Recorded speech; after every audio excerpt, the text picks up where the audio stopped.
গাজীপুরের মধ্যে আজকে আমি আপনাদেরকে এমন একটি লাক্সারিয়াস সুইমিং পুলের সন্ধান দিব যেখানে কিনা মাত্র 300 টাকা এন্ট্রি ফি দিয়ে আনলিমিটেড সুইমিং করতে পারবেন এবং তার সাথে কিন্তু এখানে আসলে একটা কোয়ালিটি ফুল সময় পার করতে পারবেন। এই ধরেন শহরের যানজট থেকে বের হইয়া রাতের বেলা একটু রিল্যাক্স করার জন্য এই জায়গাটা একদমই পুরাই পারফেক্ট। এই সুইমিং পুলের চারিদিকে একদমই নিলিবিলি, মানে পুরাই গজারি জঙ্গল, আর এই গজারি জঙ্গলের মাঝখানে কিন্তু হইতেছে এই বিশাল বড় সুইমিং পুলটা। তো ওই দিন রাতে আমি আমার বন্ধু বান্ধবদেরকে নিয়ে আসছিলাম এইখানে, আর এখানে কিন্তু সুইমিং করার আগে যে ড্রেস চেঞ্জ করতে হয় এই ড্রেস চেঞ্জ করার জন্য কিন্তু সুন্দর একটা ব্যবস্থা আছে এবং এখানে সুইমিং পুল প্লাস ওয়াশরুম দুইটাই কিন্তু অনেক পরিষ্কার এবং পরিচ্ছন্ন, যা কিনা আপনাকে খুবই লাক্সারিয়াস একটা ফিল দিবে। তো প্রথমে পুলের মধ্যে নামার আগে ড্রেস মেস চেঞ্জ করে আমি চলে আসছিলাম পুলের পারে, আর এখানে পুলের মধ্যে নামার পরে পুলের মধ্যে লাইটিং এর যা একটা ভিউ দেখতেছিলাম এটা ছিল একদম পুরাই অস্থির। এবং তার সাথে কিন্তু ছিল আমার বন্ধু বান্ধব, যাদের সাথে কিন্তু প্রচুর পরিমাণ চিল করছি ওই দিনকা। আর ওই দিন আমি এখানে আসার পর এত পরিমাণ চিল করছি যে একটা সময়ের জন্য একটু রিল্যাক্স করতে পারি নাই। আসলে বন্ধু বান্ধবের সাথে ঘুরতে আসলে কোনো সময় রিল্যাক্স করা যায় না, অল টাইম চিলের উপরে থাকতে হয়।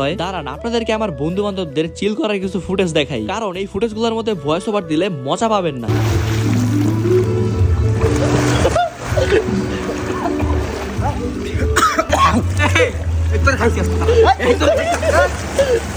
ভিডিও করতে কইরা ভাই নয়টার উপরে পোস্ট করছে ভাই 150 মতো খালি মনে করে যে স্ট্যাটাসই মারতে তুই চাইছিস নাকি বাবা গো কি করে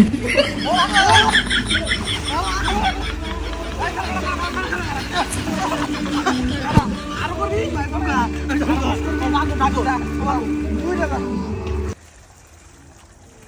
ওরে ভাই ওই অটো যাও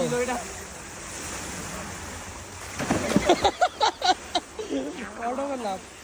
সো গাইস, এই ছিল আমার সুইমিং পুলের ছোট্ট একটা ভিডিওটা আপনাদের কাছে কেমন লাগছে অবশ্যই কিন্তু আমারে কমেন্ট করে জানাবেন। আর হ্যাঁ, এই রিসোর্টের লোকেশনটা আমি কমেন্ট বক্সের মধ্যে পিন করে দিচ্ছি। তো আজকে এই পর্যন্তই, ধন্যবাদ।